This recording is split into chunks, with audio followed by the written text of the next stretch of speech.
Welcome, listeners. Today's topic is an old-time radio episode, The Jewel of Kali, by the Halls of Fantasy series, and I think you're going to love it. A lot of screaming in this one. But, before we jump in, what do you know about Kali? Some of you might know that she's a deity from another culture. Some of you might know that Kali comes from Hindu beliefs, and that her skin is the color of the darkest midnight blue. Kali herself, though, in her earliest appearance in literature, is deemed the destroyer of evil forces and a divine protector. For me, though, as an outsider, her illustrations portray her as a demon or monster despite her protective role and demeanor in Hindu belief. You'll hear and see what I mean later, and how the Halls of Fantasy writers at the time, in the 1950s, worked this to their advantage. The origin word of Kali actually refers to the concept of time, completion of time, or rather the full cycle of time. She represents the changes of life or death. The origins of her namesake also lend themselves to Kalaratri or Kalika, meaning deep blue night and deep blue one, which is where the skin tone of Kali translates to or stems from. Her worshippers fall under a branch of Hindu denominations, particularly Shaktism, being one of her main categories. Shaktism is the doctrine of power, energy, and the eternal goddess, which lend their worship to feminine supremes, goddesses like Kali. Interestingly, they perceive that masculine and feminine realities are independent from one another, yet work as one in a form of dualism. So the supremes often represent two realities working as one. Kali in particular represents Mother Nature, or the force of nature, life, death, combat, and peace. Yin and Yang, for example, each opposing dualities that work in tandem. Kali, much like many other deities in this denomination, are also worshipped and praised by her followers with animal sacrifice. Cockerels, goats, and water buffaloes, for example, in a honoring ritual to her power and good nature. Now, let's loop back to her appearance, because she is definitely striking. Well, a little bit more than striking, perhaps terrifying is another way to put it. The fact that she looks terrifying, though, doesn't seem to bother those that worship her. In fact, they see her physical presence as fierce and terrifying to those that do evil. But to me as an outsider, Kali would definitely at first be mysterious, dangerous, and frankly, creepy. She has black hair, blue skin, covered in blood, and smiling at me with a snake-like tongue. And mate, if I saw that at night outside my house or on the battlefield, I couldn't get myself out of wherever she was fast enough. But looks are definitely deceiving. And in this case, it isn't just her blue skin, black hair, or attitude that people recall most. The part that everyone remembers is that Kali has 4 hands, each with tools that hold separate meanings. Alongside this, she rides on a lion, which is pretty badass. Now, as I mentioned, people do often recall that she has 4 arms, more often than not, but most people don't know why. 2 hands often hold a sword and the severed head, whilst the other 2 hold religious icons, Abhaya and Varada Mudras. The sword represents divine knowledge, the head resembles human ego, and the 2 mudras represent fearlessness and blessings.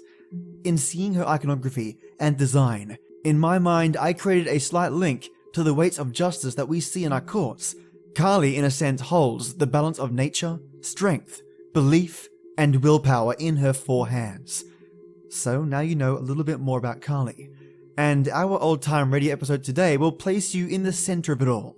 But in listening to it with this new knowledge, it may give you a different perspective, I hope. Is she a monster, a protector, or a force of nature?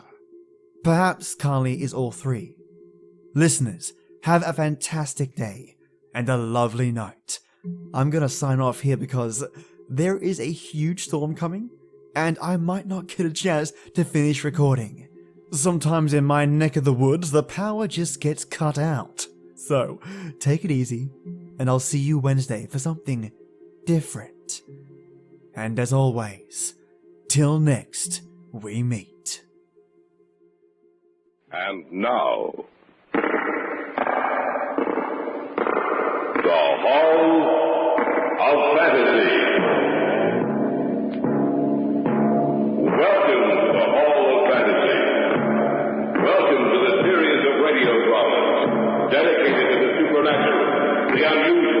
and the unknown. Come with me, my friends. We shall descend to the world of the unknown and forbidden, down to the depths where the veil of time is lifted, and the supernatural reigns as king.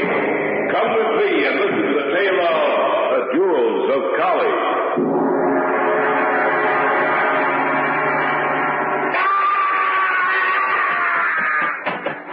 Is that you, Kettridge? Yes. I heard a scream. Yes, so did I. It sounded like Sheldon. You'd better take a look. Yes. Sheldon, are you all right? Sheldon? Here. Let me light a match. Sheldon, are you... Kettridge. What's the matter with them? Both of them. They're dead.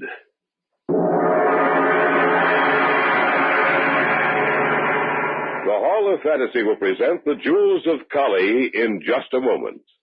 And now for our story entitled The Jewels of Kali.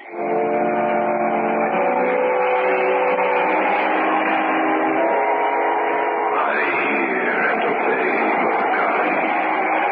If need be, I shall follow them to the ends of the earth, and they shall know that I follow them. Peace they shall not have, nor quiet rest, and their days shall be lived in fear of the death that creeps behind them. One by one shall they die, and I shall return to you bearing with me the jewels of Kali.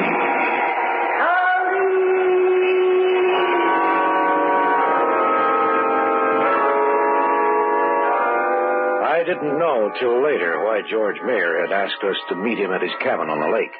Elaine and I knew that Kettridge was going to be there, but we couldn't understand why he hadn't gone to George's apartment in the city. At any rate, we wanted to hear about Kettridge's trip to India, and so Friday evening we drove out of the city, heading for the cabin.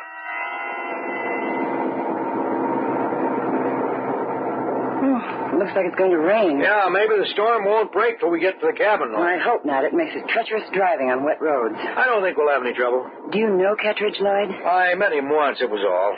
I doubt if he'll remember me. It was a long time ago. 3 or 4 years before we were married. There have been several stories in the paper lately about the Kettridge expedition. The reporters have been comparing it to the men who found the tomb of Tutankhamun. I know. 2 of his party died before they left India, and another one over here. That only leaves Kettridge and Porter. They're saying that some kind of curse follows the members of the expedition. Well, that's superstitious nonsense, Elaine. The 3 who died were older men. Because they died within a few weeks of each other, the papers are having a field day. It builds up circulation. I don't know, Lloyd. I think there's more to it than that. How do you mean?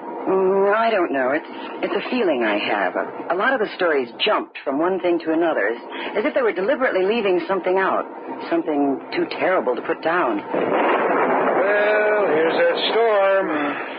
The rain's going to slow us down. Be careful. I'd just as soon get there in one piece. Don't worry, you will. Are you really serious about those stories you read? Yes, Lloyd, I am. I'm just as serious as I can be. I'm sure that there's a lot more behind those stories. Something that might make us think twice before going up to this cabin.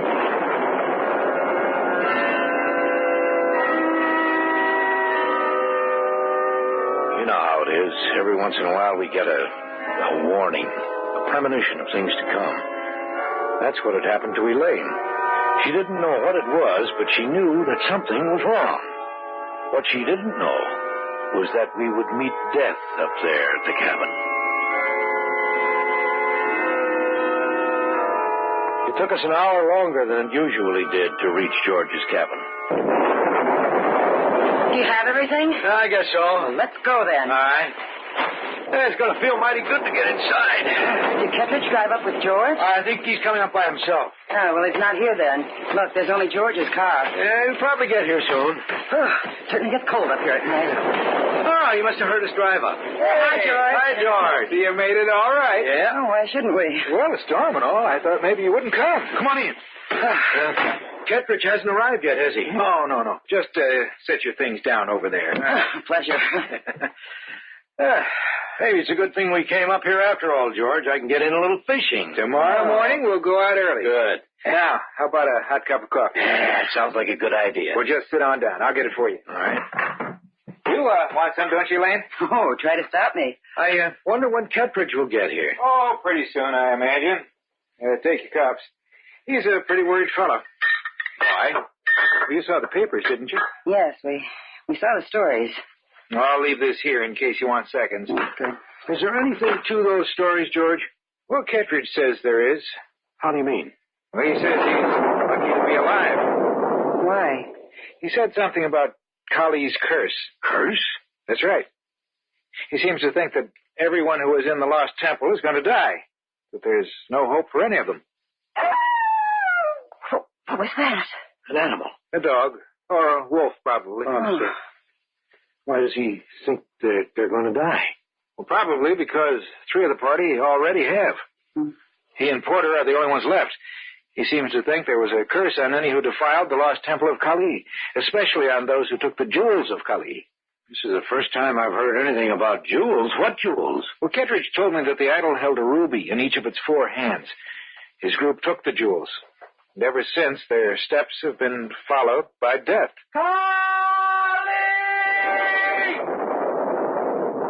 Listen. Don't get so nervous, Elaine. It's probably just a dog out in the rain. That wasn't a dog. Then what was it? I don't know. Hey, a car just pulled up outside. Well, that must be Kettridge. Henry? Is that you? Yes, I'll be right in. Lloyd, Yes, dear. that wasn't an animal I heard. You're letting your imagination get the best of you, Elaine. Calm down, calm down. Well, it's so good to see you, Henry. Well, thank you, George. Henry. Henry, these are the Erskines. Lloyd and Elaine. Henry Kettridge. How do you do? It's a How do you pleasure. do? Cup of coffee, Henry? No, thank you. What's the matter? Anything wrong? Yes, plenty. What is it? Just before I left town, I learned that Porter had died. What? Yes, that's right. Porter and I were the only ones left, and now he's dead. I'm the last one of the party left alive. That my turn is next. What about the jewels? I have them, all of them, with me. Porter gave me the 2 he had. He said he didn't want them anymore. He was afraid, and he thought that by giving them away to me, that he would escape death. But he was wrong. It didn't do him any good. That means that I'm the last one, that soon, perhaps within the next few hours, I'll be dead too.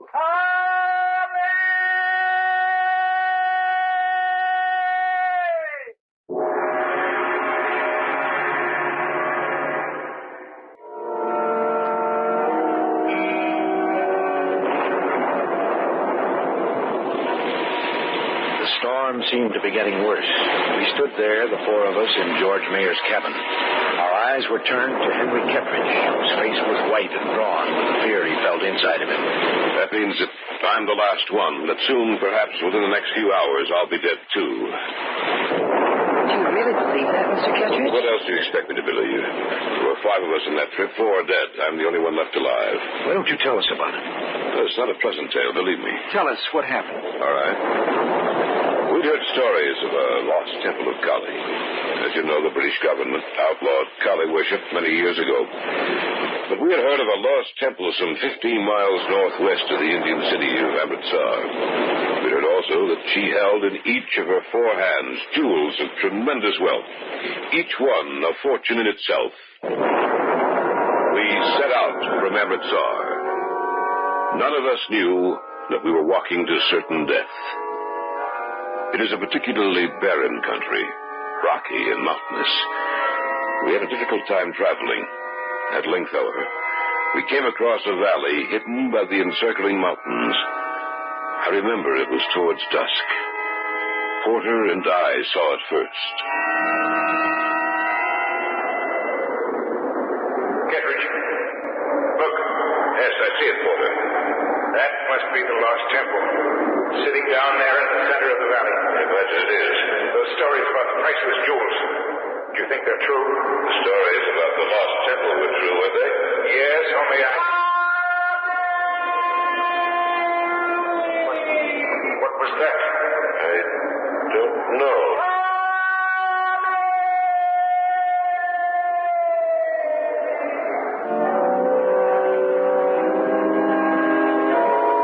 We heard the voice then for the first time. The sun had just slipped behind the mountains, and the sky was dulling quickly into ever more darker shades of blue. The voice seemed to filter through the air, so that it seemed to come from all directions at once.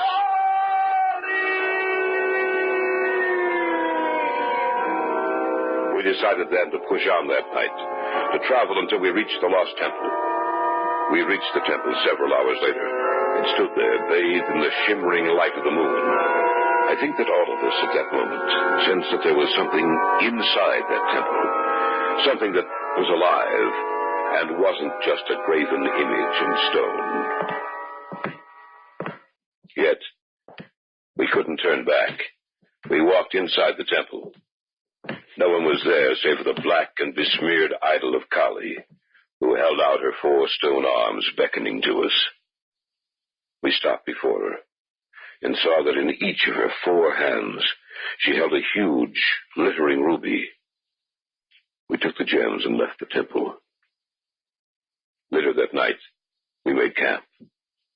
All of us felt that we'd done something wrong, but we knew that we wouldn't return the rubies. Sometime after we retired for the night, I heard the voice. But I put it down to my imagination. I must have fallen off to sleep. What woke me was Sheldon's scream. Is that you, Kettridge? Yes, I heard a scream. Yes, so did I. Sounded like Sheldon. Better take a look. Right. Sheldon, are you all right? Sheldon. Let me light a match. Sheldon, are you all... Kettridge. What's the matter with them? Both of them. They're dead.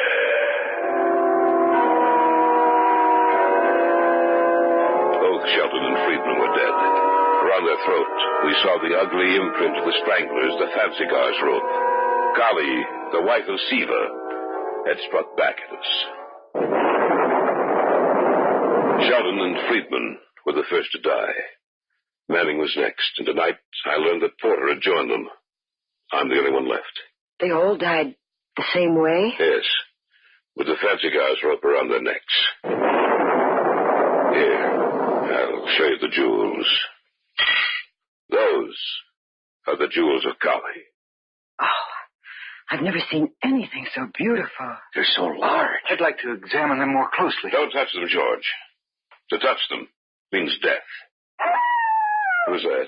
Well, just the sound of an animal out in the storm. Well, I hope it was only that. You don't think they followed you out here, do you? They would follow me anywhere. Those who worship Kali.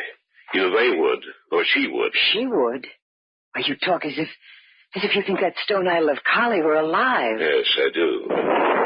It sounds insane, I know. But I'm firmly convinced that that stone idol lives in a way not apparent to us.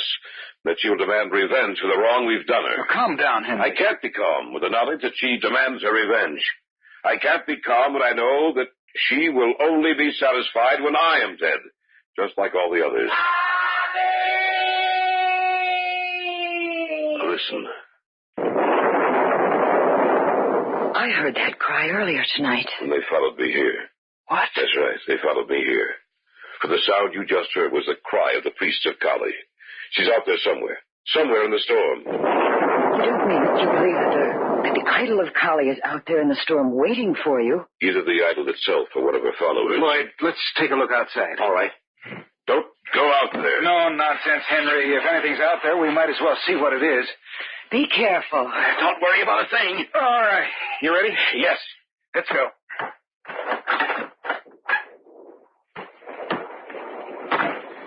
Do you think he's telling the truth? Well, there'd be no reason for him to lie to us. I still can't believe it.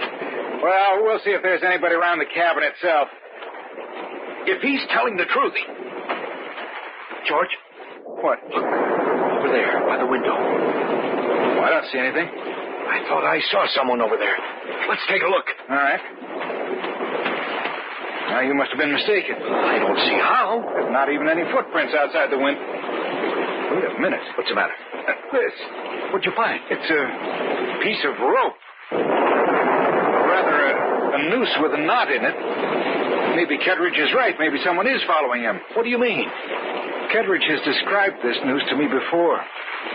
This is the type of rope and knot the fancy guys used, Lloyd. This is the sacrificial rope of the priests of Kali.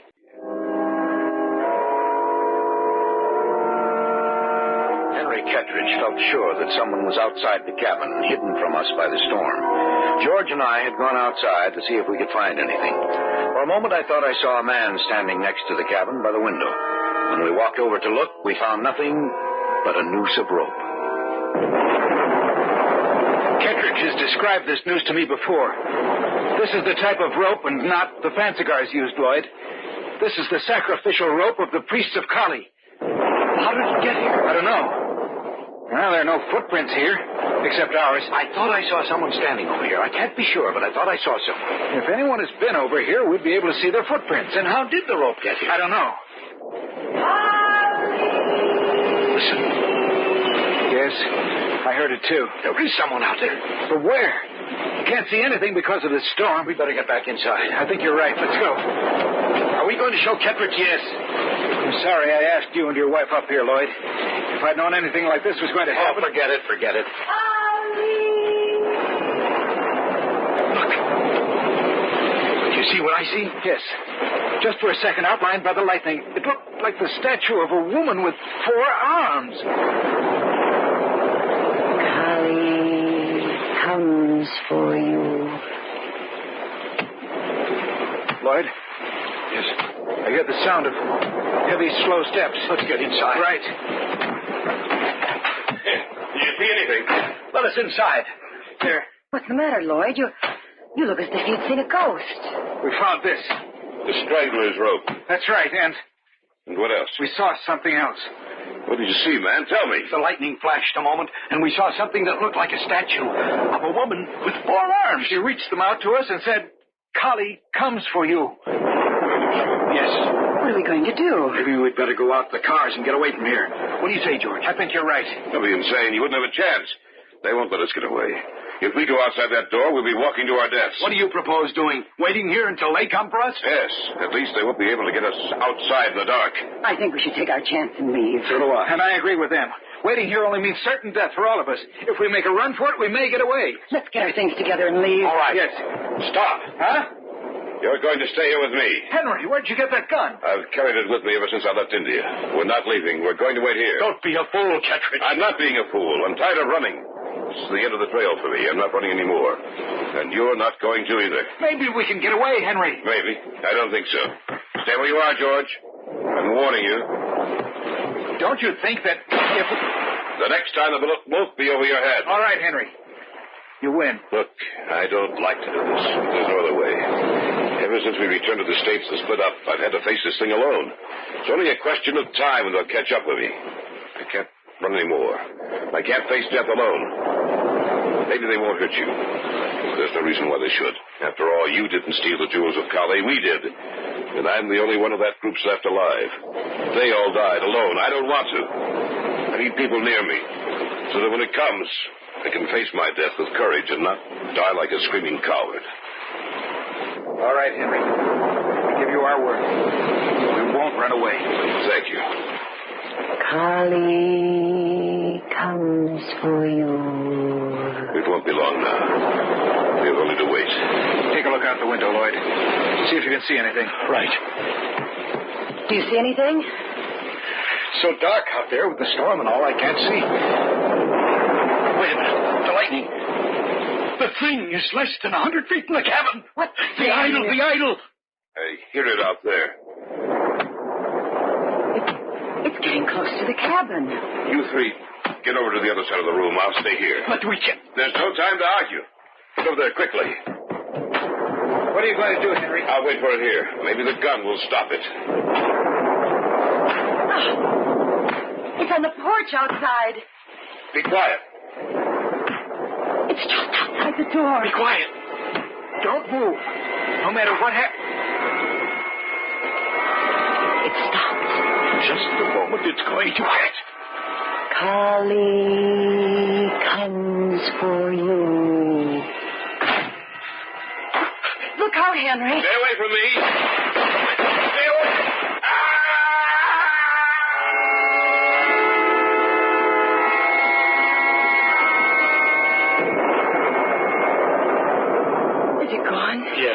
it's gone. And it took Henry and the jewels back with it. Where did it come from? Henry believed that it came all the way from the lost temple 50 miles northwest of the Indian city of Amritsar. But what was it? That black grinning face with the grotesque body and those 4 arms. That was Kali, the wife of Siva, the Hindu deity of destruction. If I hadn't seen it, I would never have believed it. Yes, I know, but you did see it. The stone idol was here. All the way from India, it came to fulfill the curse on those who defiled the temple and stole the jewels of Kali. I hear and obey, Mother Kali. I shall follow them to the ends of the earth, and they shall know that I follow them. Peace they shall not have, nor quiet rest, and their days shall be lived in fear of the death who creeps behind them. One by one shall they die, and we shall return, bearing with us the jewels of Kali. Kali!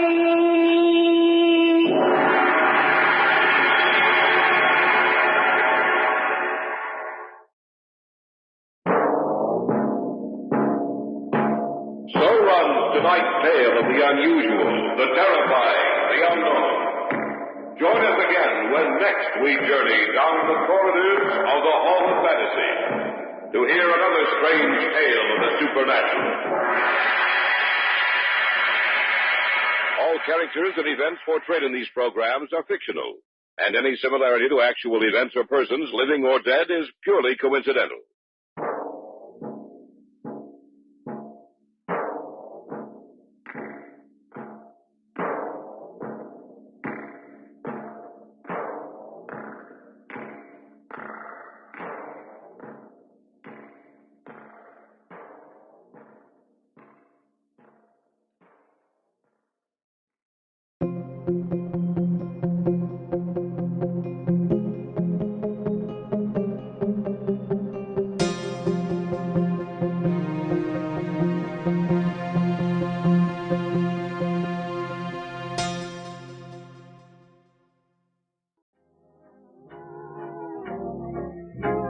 Welcome, my denizens of the dark, my horrors from dark hallows and spectres from scourged lands. And yes, even I was wondering how long I could keep that up. Mates, I'm back from my public holiday in full force. I wanted to start this half week of ours with something different but familiar. An old-time radio episode that I've shown a lot of editing love to, straight from the halls of fantasy. The old-time radio station, that is. Not many people have heard of this station in the OTR genre. Their tales are really unique and don't get a lot of airtime for some bizarre reason. The focus of this OTR station is actually supernatural, which blew me away. A lot of OTRs dabble in it, but around that time it was more of the mystery, murder and sci-fi stories that were more prevalent, and not much on ghost stories or the paranormal, at least not specifically a whole old-time radio station dedicated to it, like this one. Think about how often you've heard tales about spectres, ghosts, and specifically tales involving the magic or the devil in your old-time radio episodes. For me, it's just a handful. Halls of Fantasy focus on that genre, and I'm going to start you off with the tale of Dance of the Devil Dolls, aired in 1953 by Richard Thorne and Carl Grayson. Now, because this is an anthology, characters don't exist beyond the story, which means they're nice and tight and self-contained.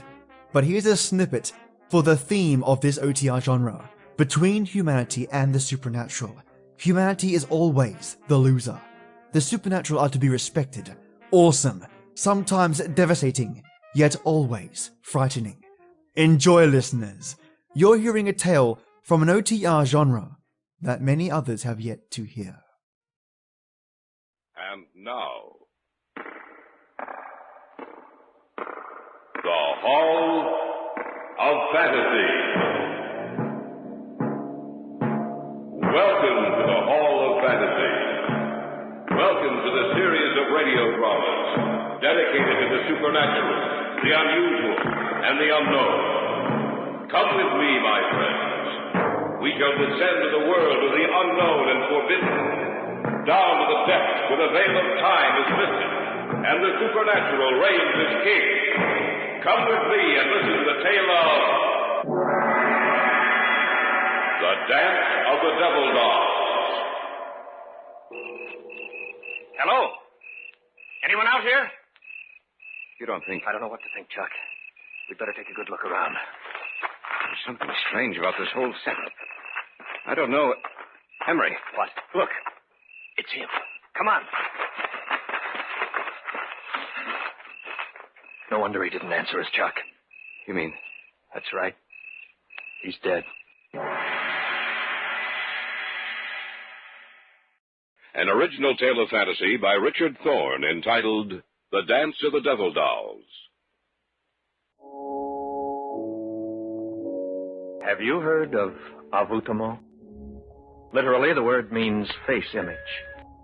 The practice of avoutement is as ancient as Egypt and Assyria, and still found from Ceylon to the United States, Europe to Africa, South America to Scandinavia. A figure is made to resemble that of a hated enemy, then methodically injured or destroyed, resulting in pain and death for its human counterpart.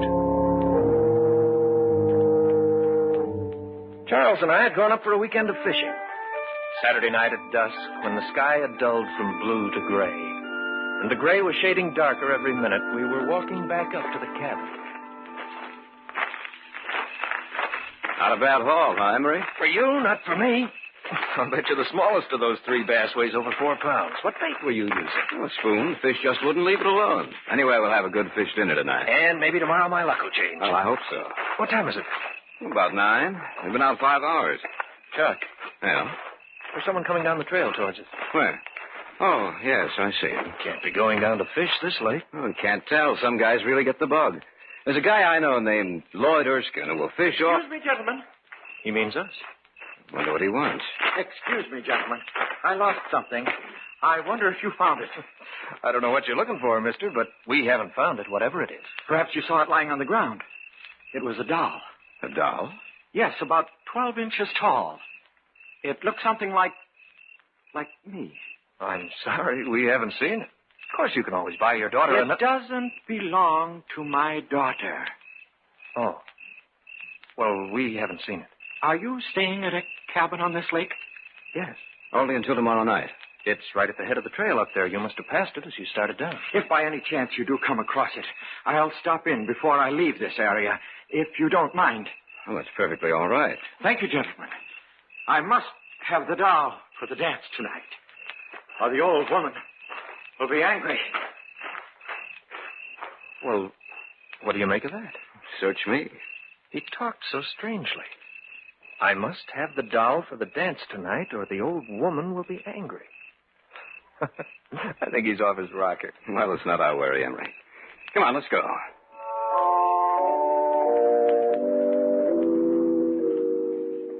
We went back up to our cabin, cleaned the fish, and had one of those fish dinners you talk about for years. It was about 11 o'clock, and we'd started to go to bed, intending to get up as early as possible the next morning when there was a knock on the door. I wonder who that is. I don't know, but we'll soon find out. Oh, it's you. Yes. May I come in? Of course. I see you found the doll. Yes. I wanted to let you know that I had. Well, thanks for telling us. Now I must take him to the dance. Well, the dance ought to be just about over. Oh, no, it hasn't begun yet. You'd better get there, or your wife will be angry. You misunderstood me. I said the old woman, not my wife. You see, I'm not married. Oh. I hope you'll forgive me. I see that you're just about ready to retire, but I'm afraid. Afraid? Of what? The old woman is already angry with me. I told her I'd lost the doll, and she swore that if I didn't find it, she'd kill me. That's why I've come to you. If you hear that I'm dead tomorrow, that I committed suicide, you'll know it's not the truth. If I could only get in touch with Dr. George Coltman, he could help, but I'm caught up in something I can't stop, and it's too late to get out now. I've tried to... Oh, my head! You dropped your doll. I didn't drop it. She caused it to move. She doesn't want me to talk. I've said too much already. I must go now. Here's your doll. Thank you. Remember what I told you. If I'm dead tomorrow, it's murder. Good night, gentlemen. After he dropped the doll, did you get a good look at him, Chuck? Yeah. The doll hit the floor on its forehead. A few seconds later, there was a heavy bruise on the right side of his forehead. You know, he said if he was found dead tomorrow, that it would be murder.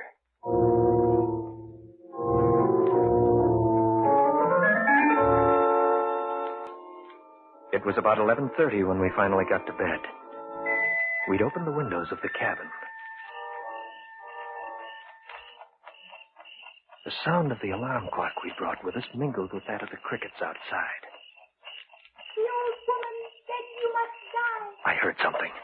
I didn't know what it was. It sounded strangely like words, but they were uttered in a voice so tiny and shrill that I thought I was imagining things. But then, I heard his voice. No, I won't die. They'll help me. Emery, I didn't know you were awake. I couldn't sleep. I thought I heard a tiny little voice. I I thought quiet. Stay on. The old woman will take care of them, too. But I'm not going to die. I'm not going to...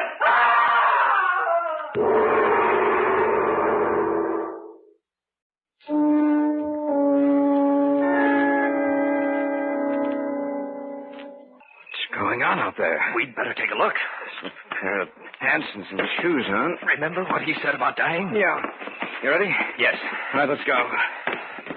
Beginning to think that guy belongs in an institution. Maybe. Maybe not. I think his scream came from the left. I'll take a look over there, then. Didn't tell us his name, did he? No. Well, I'll try calling him. Anybody out here? Hello? Anyone out here?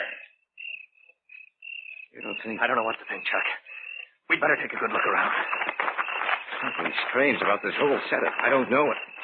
Emery. What? Look. It's him. Come on.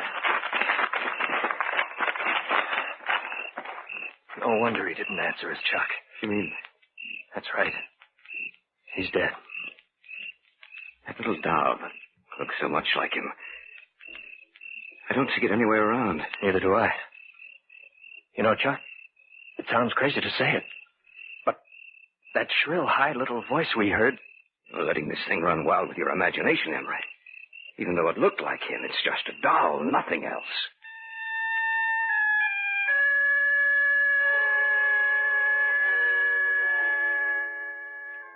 It had to be my imagination, of that I was sure. But the mere thought of it, of the doll which so resembled the man with its shining face and beady little eyes, caused a strange sense of apprehension and fear to come across me. And I glanced out into the darkness and saw only the lumbering shadows of the trees and heard the rustle of their leaves as they brushed together. I saw nothing.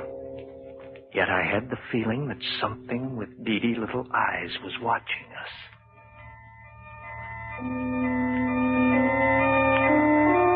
We notified the authorities.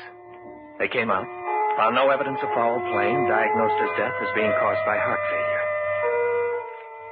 Our luck was exceptionally bad out on the lake Sunday, and we drove home that night, speaking but little, thinking only of what had happened the night before.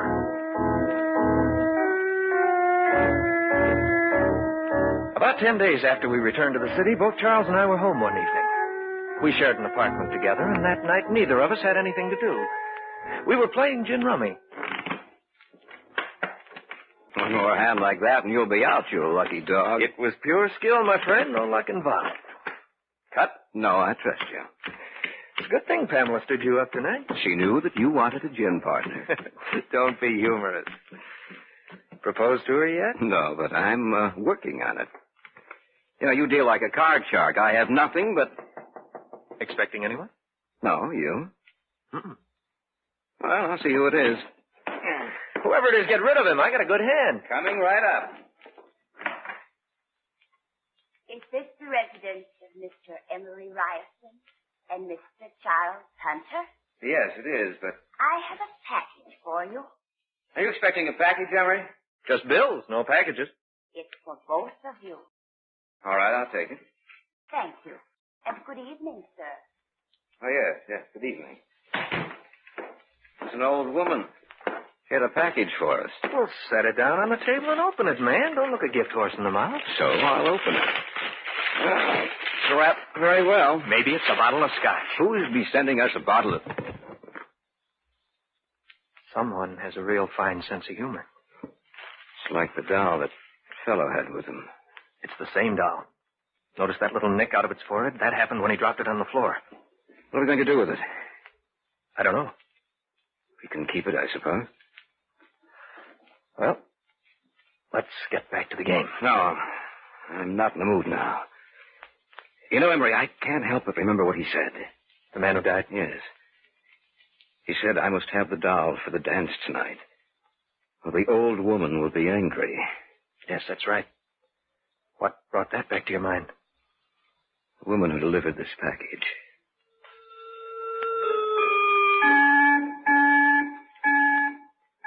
We put the lid back on the box and left it on the kitchen table with the cards we'd been using. Neither of us entered the kitchen again that evening. We went to bed a short time after 12. Again, I was restless and couldn't sleep. I had the same feeling I'd had that night in the cabin. And I remembered the words I'd heard spoken in that unearthly little voice. The old woman will take care of them, too. And I wondered if I'd only imagined those words, or whether they had actually been uttered by the creature in the box in the other room. It was then I heard it, like a thin, reedy piping. It sounded like music, a rhythmic, discordant melody I'd never heard before. And then I heard another sound. Emery? Yes? Am I going crazy? I hear it, too. I think we'd better see what it is. All right. I don't like this, Emery. It sounds I like... know what it sounds like. Emery. I can't believe my eyes. The box is open. And the little doll, Emery, is moving. It's dancing on the table.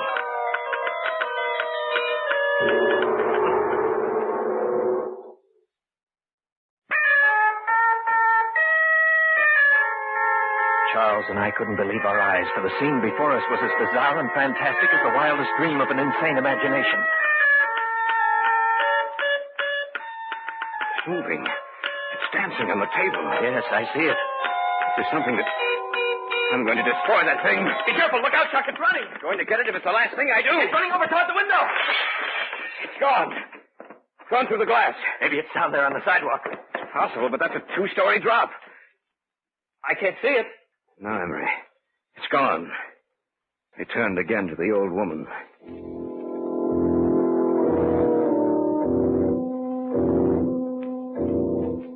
The man who had died had mentioned the name that night in the cabin. The name of Dr. George Kaltman. Now it came back into my mind. Kaltman was associated with occult research. If Kaltman could have helped the man who died, perhaps he could explain what was happening to us. We got in touch with him and made an appointment for the following evening. You have told me everything that has happened. Is that correct, gentlemen? Yes, everything. We'd like to know what it all means. Well, I shall explain it to you as best I can. Have either of you ever heard of envoûtement? No. Not that I recall. Well, envoûtement is the practice of making little dolls to resemble a hated enemy, and then methodically injuring or destroying it, thus bringing about either pain or death, or both, in the doll's human counterpart. Dr. Kaltman, this doll we saw last night, it moved, it danced. I know. What you witnessed last night was the dance of the devil dolls.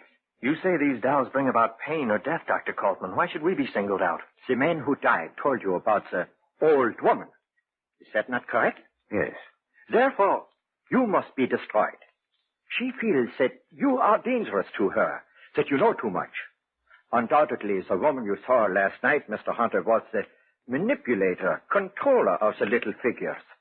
Since you saw her, she has probably made little figures of both of you.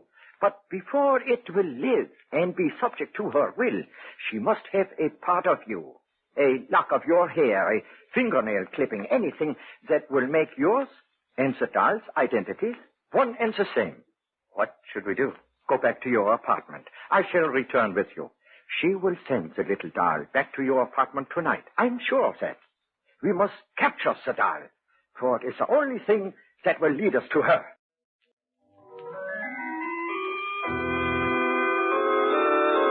Kaufman, Charles, and I returned to our apartment and took up our vigil in the bedroom, for that was the place the doll and the old woman would expect us to be. We made dummies of the extra blankets and arranged the beds so it looked as if we were sleeping. You left the apartment door unlocked? Yes. But why? It only makes it easier for it to enter. That is what we must do. One way or the other, the doll would find means of entrance. If not tonight, then another. You have no idea what those little creatures are capable. Listen. It is coming. Be quiet. Wait until it is in here. Then close the bedroom door and put on the lights. We understand. Now, quiet. Now! Catch it quickly! There it is over there. This time it won't get away. Don't let it get near the window. I've got it. Quickly, put it in here. Ah, there. We have it. Now, what do we do? This doll will lead us to the doll woman. You mean now? Tonight? Yes, Mr. Ryerson. She will know that we have captured her little messenger if it does not return in a few hours, and she will be prepared to stop us. We must find her, destroy her if need be, before she has a chance to destroy you.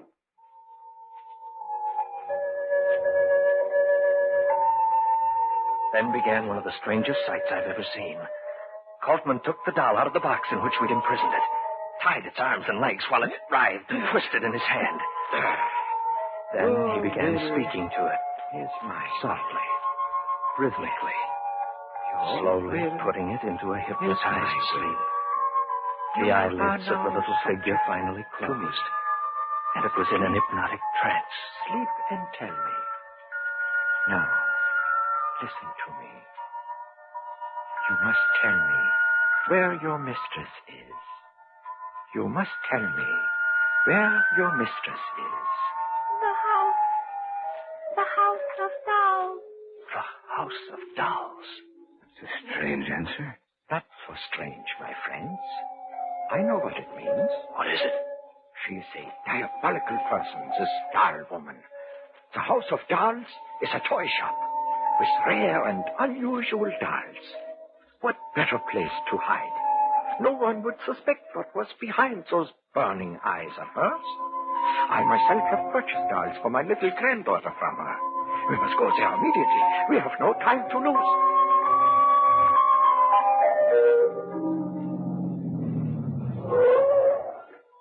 This is the place. Let's go. Right. It's past 2. There's no one on the street. Points are better. Try the door. It's open. Probably waiting in the rear of the shop was a creature she sent out. Well, let's go in. As quietly as possible. We must catch her by surprise. All right. There's a light coming from beneath the door back there. That is where we must go. Listen. It is the dance of the devil dolls. The door's ajar. They're in there. I can see them. Yes, so do I. Be quiet. And soon, my children, you will be joined by 2 others.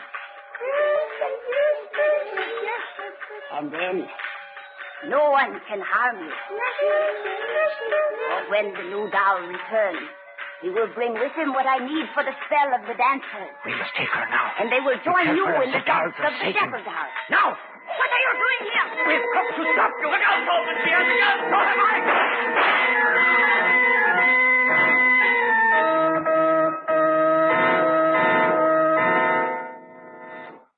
She is dead.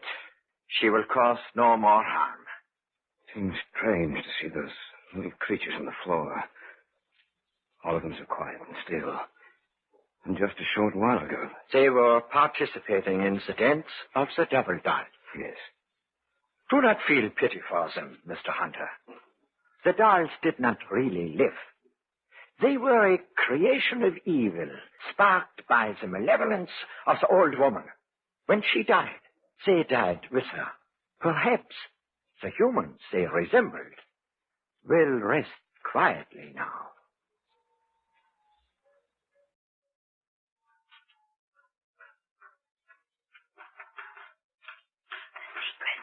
Of the devil's house is as old as man. It is lost now, but it will be found again. Then, once again, you will hear the dance of the devil's house.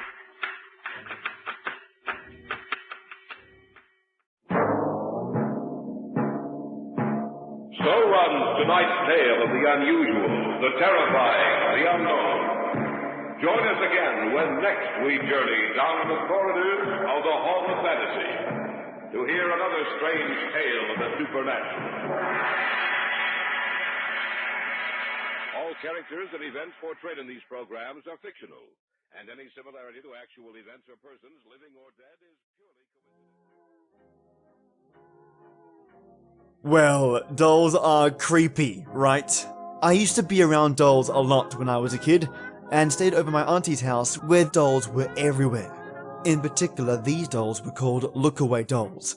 I think I've mentioned this before in previous episodes because they would face the wall standing up, and mates, they were positively pants-shattering when I was a kid.